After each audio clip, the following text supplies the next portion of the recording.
Hi everyone, welcome to this chat today on sleep. Now, as you probably know, a lot of people all over the world are going through issues with sleep. And today we have someone very special for you. We have Kate Mikhail, who is a London-based freelance journalist and editor. She's written a wide range of features for the likes of The Guardian, The Observer, Telegraph, Independent newspapers, other publications. And for decades, she wasn't able to sleep properly. She had a great uncle. She read something that he had written. His name was Richard Waters, and he was quite a pioneer in cognitive therapy and in clinical hypnosis. So that's what made her realize that she was a chronic insomniac. And that started Kate on her research about sleep. Basically, that's what caused her to write this book, Teach Yourself to Sleep.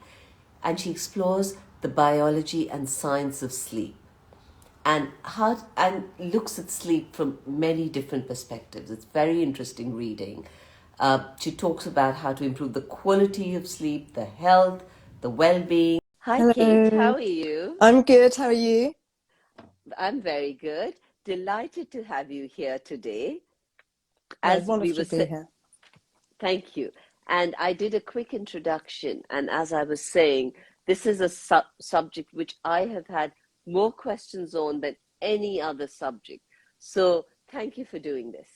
No, not at all. Kate, tell me, what is wellness to you?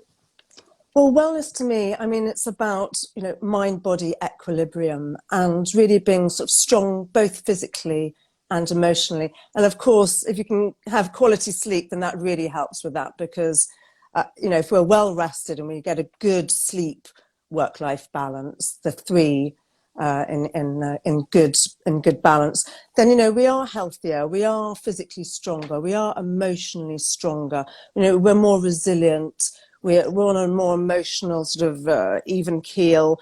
We have more energy. We're cognitively sharper. We make better decisions. I mean, everything about our day is improved, and therefore, our wellness as a result. We're able to be on top of our day and get the most out of our day. So I would say that sleep really is foundation, of wellness. I couldn't agree more. I mean, I know people who can do with less sleep, but if I don't get enough sleep, I'm my day's gone. It's completely lost to me. I mean, I may as well not function through. I'm like a zombie. So yes, I Yes. totally agree with you. Yeah, we're selling ourselves short, aren't we, if we don't get enough sleep? Yeah. Yes. But tell me something, why are so many, I mean, I have never in my life come across a situation where so many people are having issues with sleep. Uh, the last 2 years, particularly since the pandemic. Why do you think that is? Well, yes, sleep is a problem for so many people, and it is getting worse. And unfortunately, it's just too easy for us to get disconnected from our natural sleep-wake cycle, just modern society, the pace of life, the demands that are constantly being made on us, our indoor life. There are so many things. Our diet often works against that. We might grab something fast release energy on the go to keep us going. There are so many things that are working against our sleep. I mean, a big one is light, our relationship with light.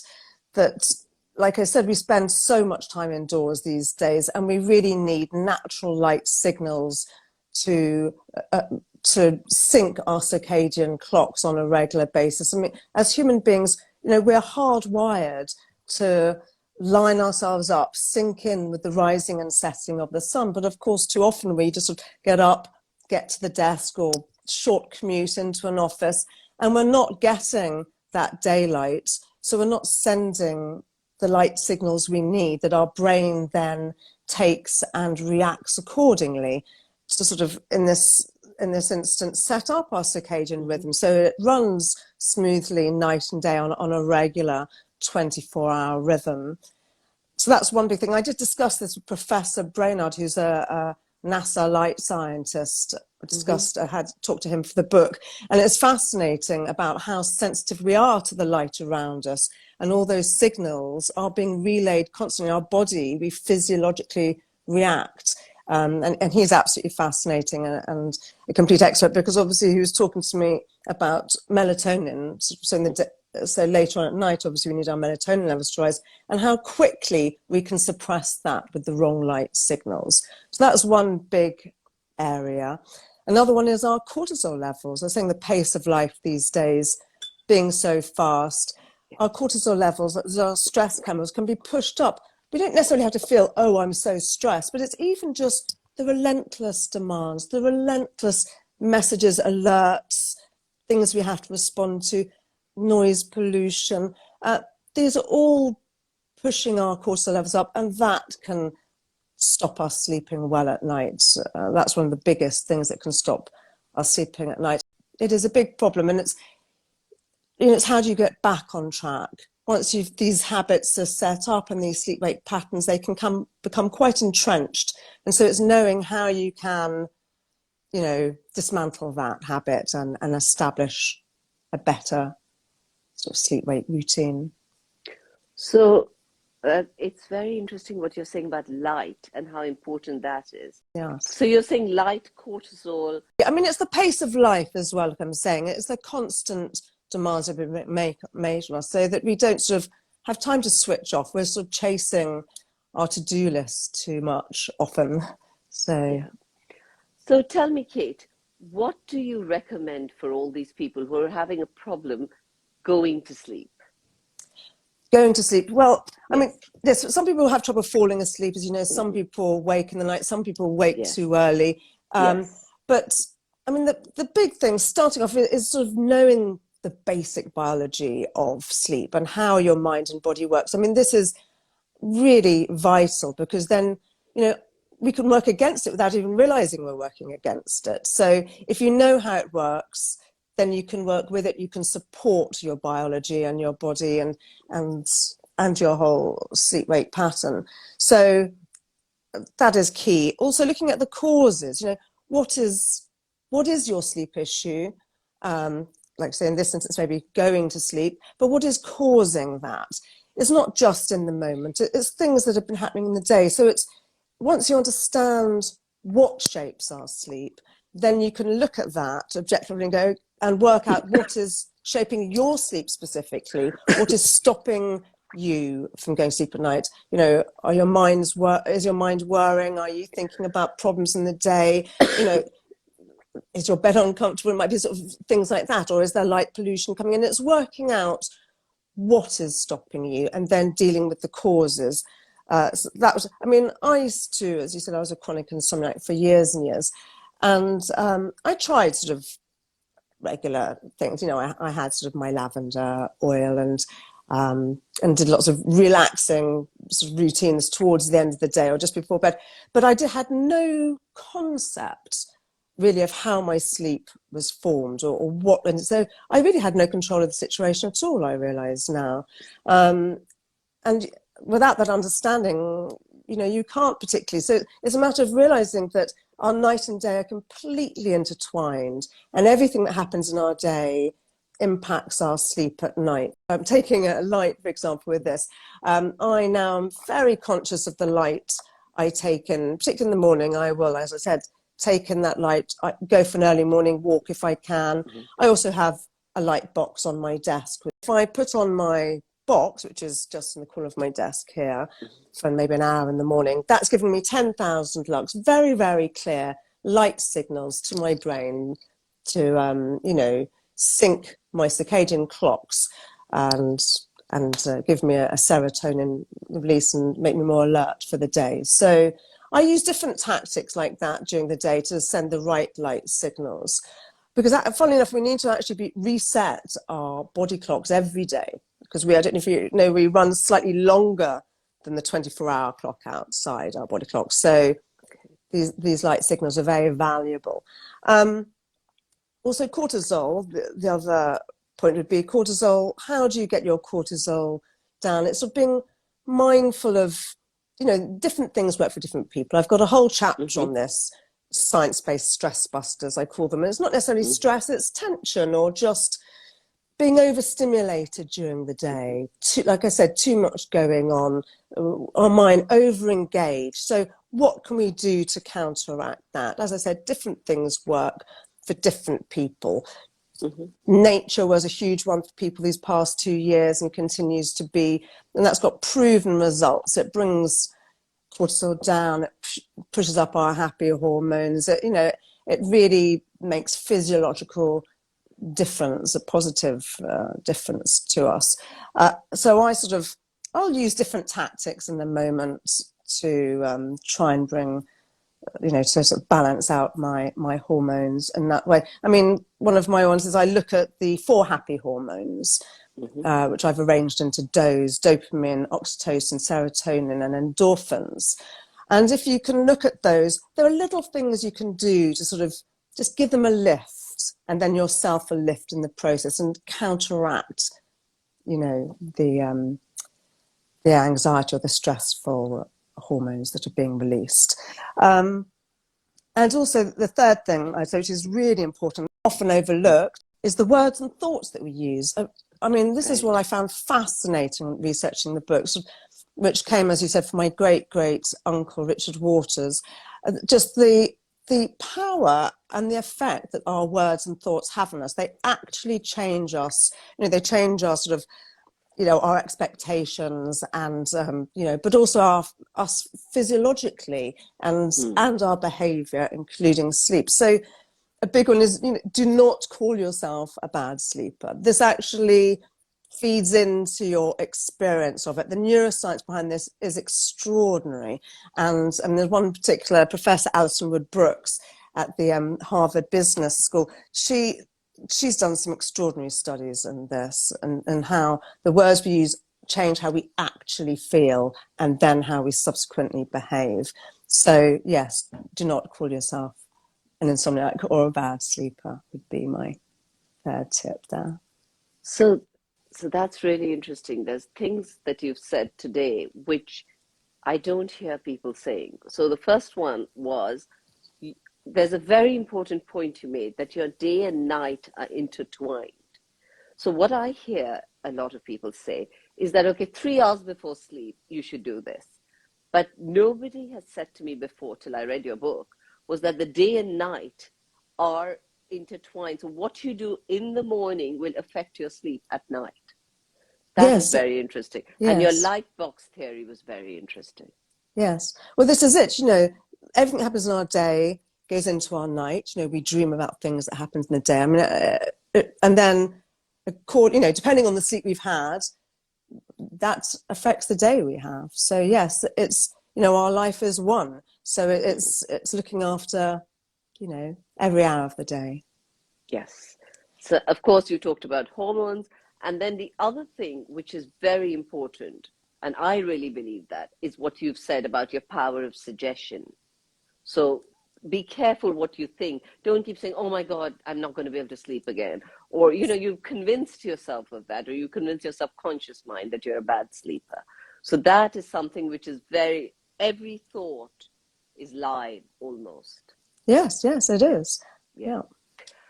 So Kate, it's one thing falling asleep, but then people wake up in the middle of the night and they're like, no matter what we do, we can't go back to sleep.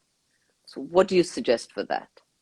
Yes, well, again, it's looking at causes, and taking preemptive action during the day. So it's called, fragmented sleep is when we wake up in the night, and it can make us really tired the next day if we haven't had that restorative sleep, if we wake up too many times.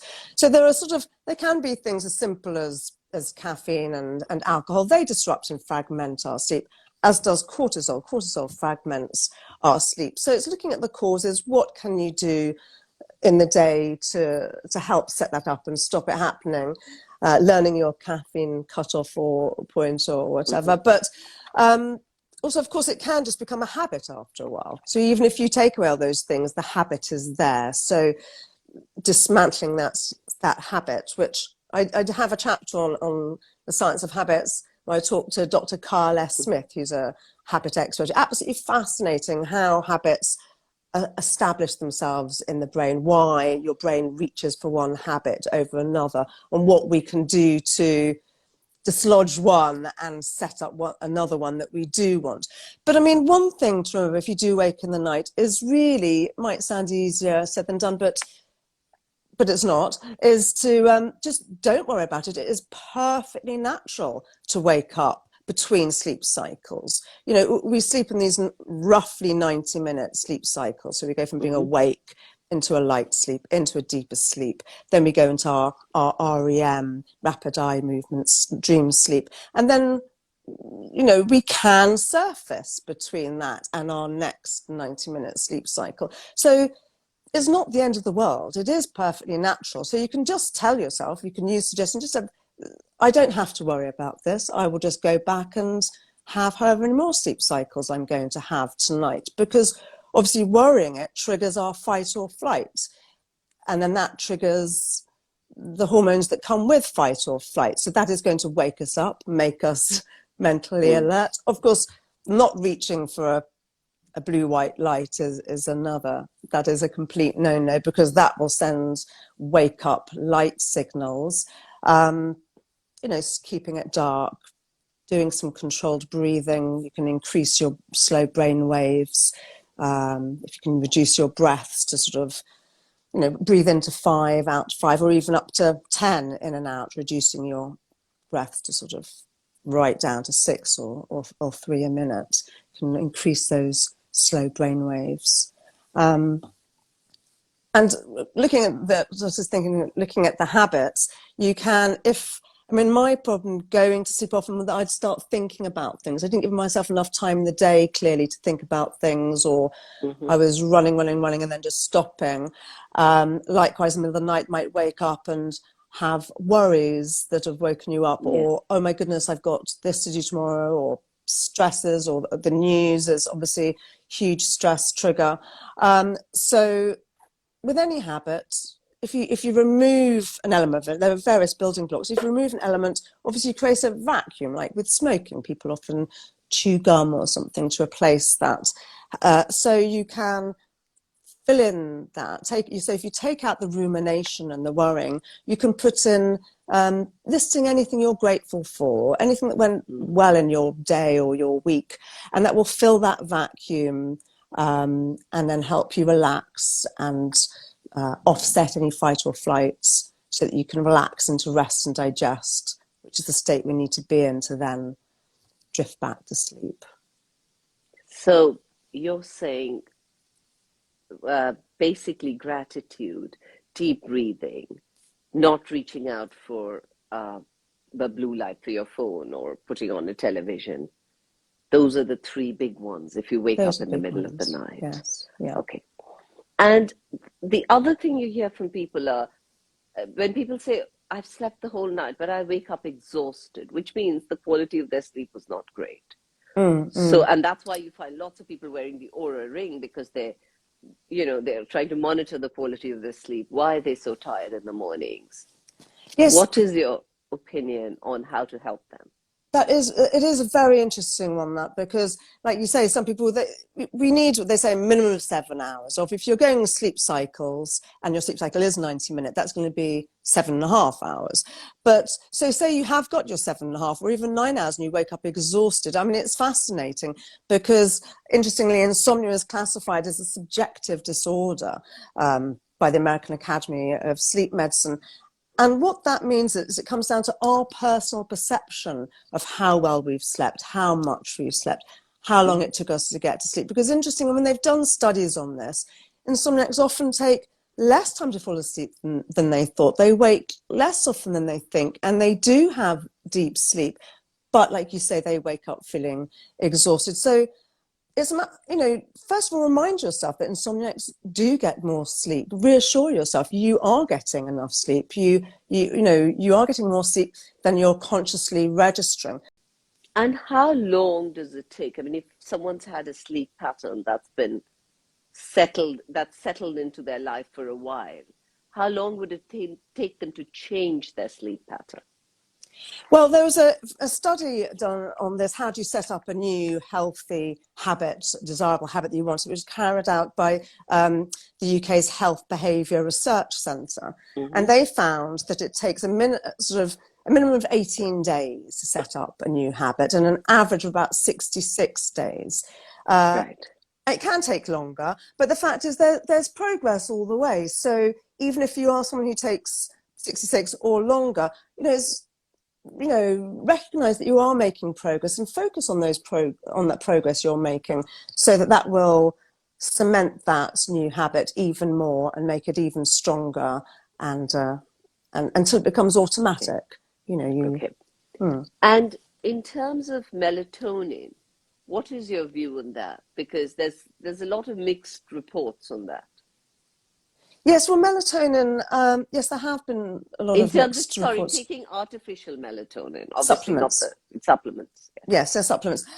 Yes, I mean, supplements, there's a lot of evidence to say that they can really help, obviously, in the short term with jet lag, and if you've had an upset or been ill or stress, it can help. I mean, I would say ideally get one, a brand recommended, possibly from your doctor. In this country, in the UK, it's on prescription. In other countries, you can get it over the counter, but just, maybe be sure of the brand you're buying, so that the quantity is correct, the quality is correct. Although I would say push up your own melatonin levels. There's so much we can do to maximize our melatonin levels. One would be increasing tryptophan in our diet.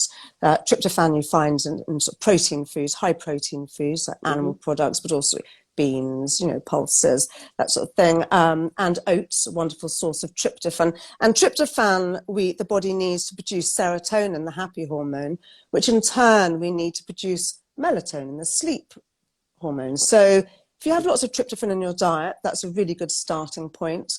I mean, I've got a whole thing on chrononutrition, the ideal time to eat certain foods for sleep. But tryptophan is a very good starting point. And then also to protect your melatonin levels at night so that they're not suppressed by blue-white lights, particularly up close phones or screens. So protect your melatonin, dim the lights, so that when your brain, your eyes relay it's getting dark message to the brain, then your body will start releasing melatonin, which starts going up about 9 p.m. usually. Right.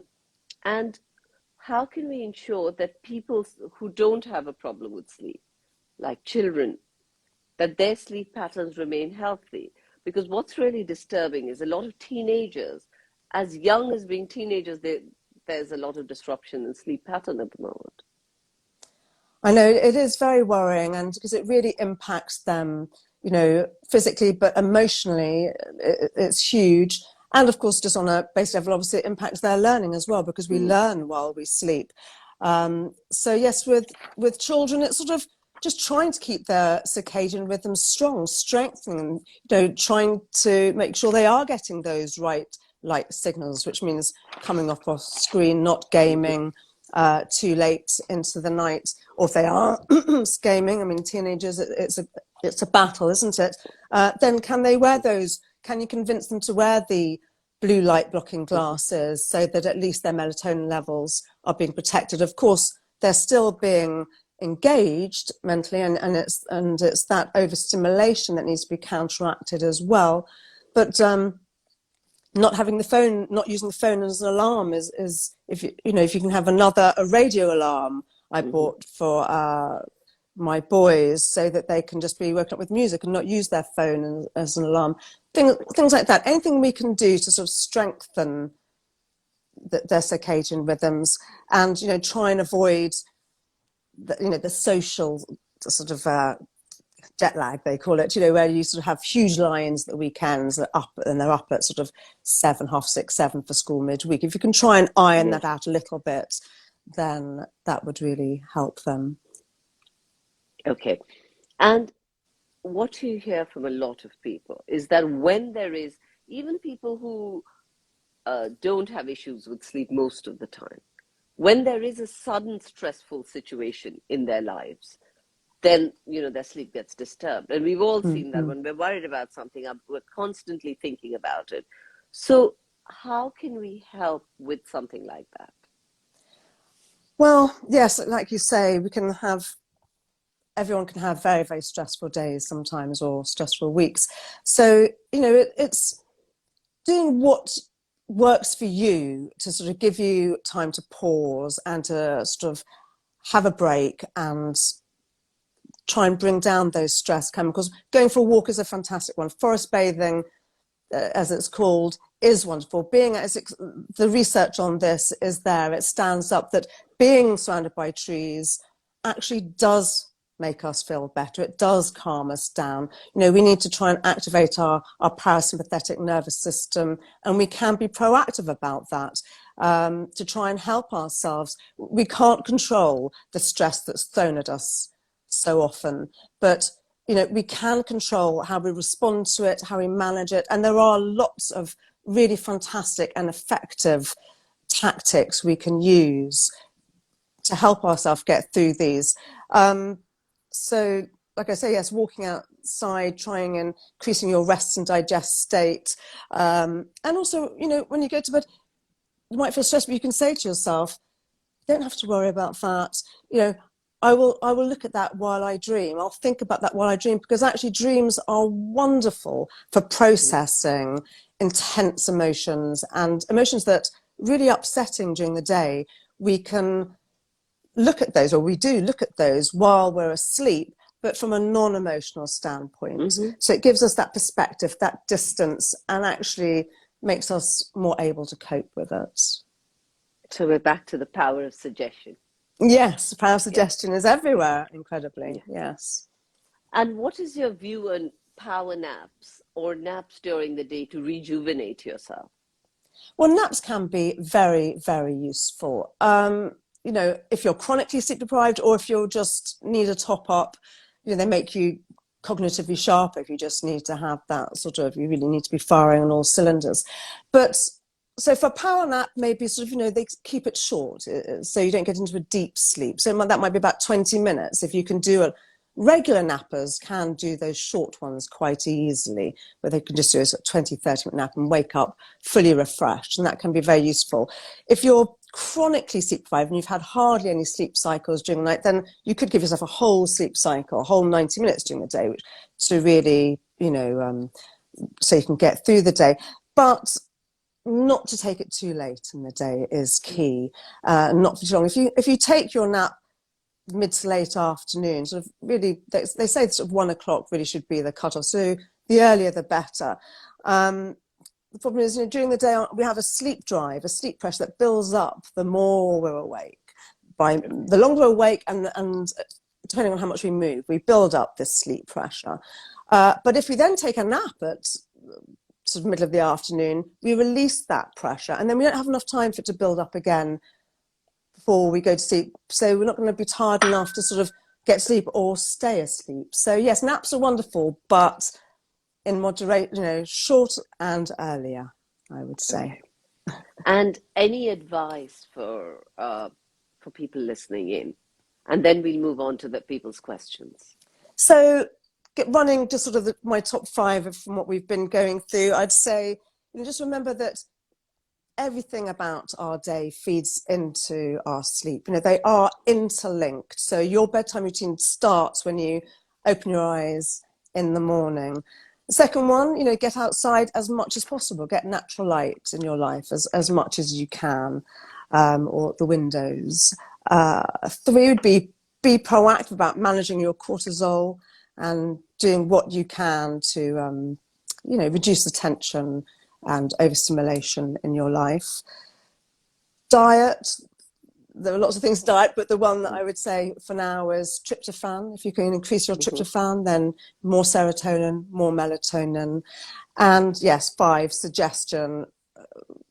The most powerful possibly, or with light, is choose your words carefully and your thoughts. Listen to a sleep script. Give yourself that support to rewrite your mindset, your behavior. The neuroscience shows that our words and thoughts, they alter everything: our feelings, our physiology, our hormones, our expectations, our perceptions, and our behavior. You may have slept badly in the past, but this, that does not have to be your future. You can transform the quality of your sleep. Wonderful. And I will add one to that. I think whatever you do, do it joyfully. That's the one Yes, I would add, yes. because sometimes I do that as well. We get so bogged down. I can't sleep. I can't sleep. I can't sleep. That it becomes like a heavy rock on us. So you Yes, just make it yes. lighter, make it fun. Yes, make it fun. Reassure yourself, I'm a human being. I can sleep, That was wonderful, Kate. Thank you so much for your time. No, you're I very hope welcome. I hope we help lots and lots of people with their sleep. Thank you. That was Kate Mikhail talking to Wellness Curated. I hope you enjoyed the chat.